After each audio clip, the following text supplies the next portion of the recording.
Alléluia, gloire à Dieu, nous bénissons le Seigneur pour le souffle de vie qu'il ne cesse de nous accorder en ce jour. Bienvenue à 1 minute de prière de ce mercredi 1er mai.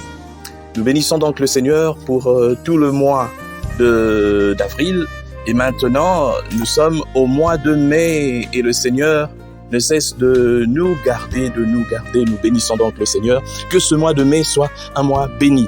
Et d'ailleurs, moi, le 6e jour de ce mois, ce sera le jour de mon anniversaire. Alors, vos vœux, vos prières et pourquoi pas vos cadeaux aussi me feront énormément plaisir. Alors, aujourd'hui, le Seigneur veut nous parler de quelque chose de très important qui caractérise cette époque que nous vivons. Il s'agit des prophéties, des prophètes. Mais je tiens quand même à dire que, avant de lire cette parole, il existe bel et bien des personnes qui parlent de la part de Dieu. Et ça, c'est vraiment vrai. Mais il faut que ces paroles soient en accord avec la parole de Dieu. Et c'est ce que nous allons voir aujourd'hui.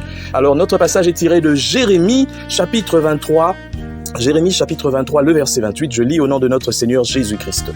Que le prophète qui a eu un songe raconte ce songe. Et que celui qui a entendu ma parole rapporte fidèlement ma parole.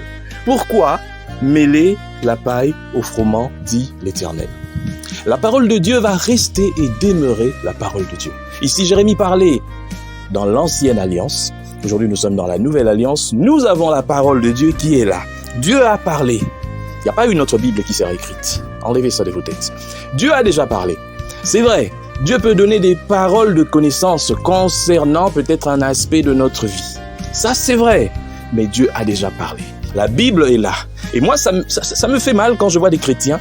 Ils ne veulent pas lire la Bible. Les chrétiens d'aujourd'hui sont bizarres. Il a la Bible, la parole de Dieu dans sa maison. Mais il préfère faire des kilomètres pour aller voir un prophète. Mes chers frères et sœurs dans le Seigneur, nous ne sommes plus dans l'ancienne alliance. Nous sommes dans la nouvelle alliance. Dites-moi le contraire si dans le Nouveau Testament, vous avez vu un prophète. La prophétie aujourd'hui, ce n'est pas de dire à quelqu'un, non, voilà, il y a tel... Non, ça, on appelle ça des paroles de connaissance.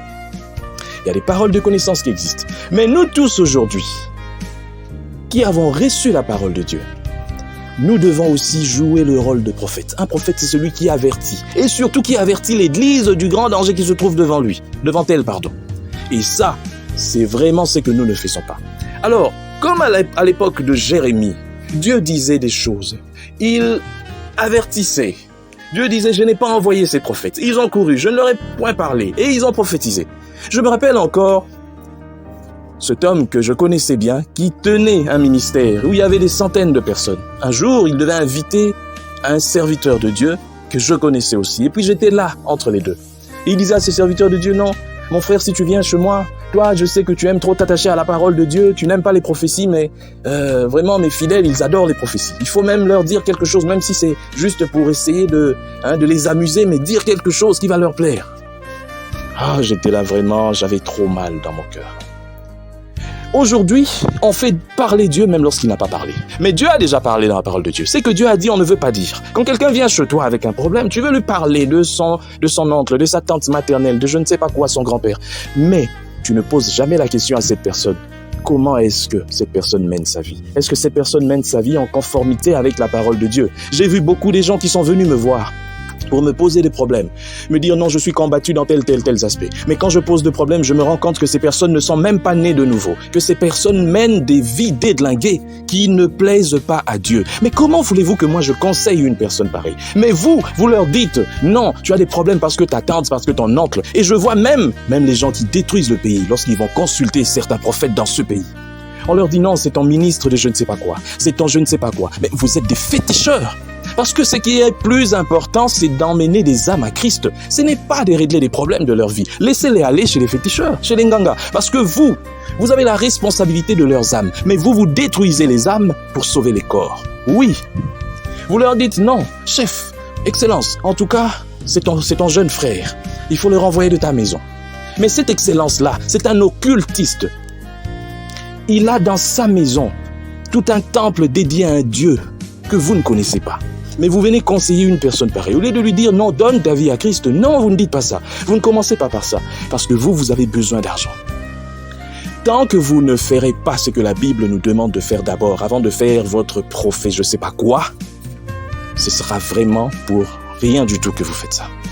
Il faut d'abord commencer par viser les âmes, sauvant les âmes. Ça ne sert à rien que tu puisses prophétiser à longueur de journée quand les âmes ne sont pas sauvées. Lorsqu'on t'envoie quelque part, ou bien on t'appelle quelque part pour aller prier pour des gens, avant de commencer à prier, rassure-toi d'abord que ces gens sont sauvés. C'est ça le plus important. On a oublié le plus important. Ne mélangeons pas la parole de Dieu avec nos propres paroles. Aujourd'hui, pour que quelqu'un puisse avoir du succès, il doit toujours parler de quelque chose. Et beaucoup sont allés même entrer dans des alliances avec des esprits pour leur révéler des choses sur les vies des autres. Mais même si tu révèles des choses sur ma vie, en disant non, tu es né en telle année, ceci, ton père s'appelait, ta mère, ça ne veut rien dire, parce que même un marabout peut le faire. Le plus grand miracle, ce n'est pas de dire des choses qui sont cachées dans la vie des autres, mais c'est de parler de la part de Dieu et de toucher les sensibilités, de pouvoir toucher, percer l'âme et transformer cette âme.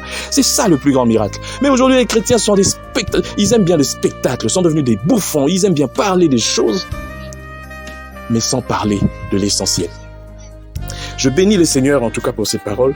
Je rends grâce à Dieu et nous prions. Seigneur, merci pour cette parole. Je sais que toi, tu es Dieu et tu veux, Seigneur éternel, que les âmes soient sauvées. Je sais que tu veux que les âmes soient sauvées et tu feras, Seigneur, cela. Nous sommes là, Seigneur, nous, tes serviteurs. Nous sommes là, nous acceptons, Seigneur, éternel, mon Dieu, d'œuvrer pour toi afin que tes âmes soient sauvées. Et ceux-là qui ne le font pas, Seigneur, emmène-les, Seigneur, sur le droit chemin. Le prophétie et tout ça, ce n'est pas ça le plus important. Le plus important, c'est que les âmes soient sauvées. Apprends-nous, Seigneur, à comprendre ce que tu veux, ta volonté premièrement. Au nom de Jésus-Christ. Amen.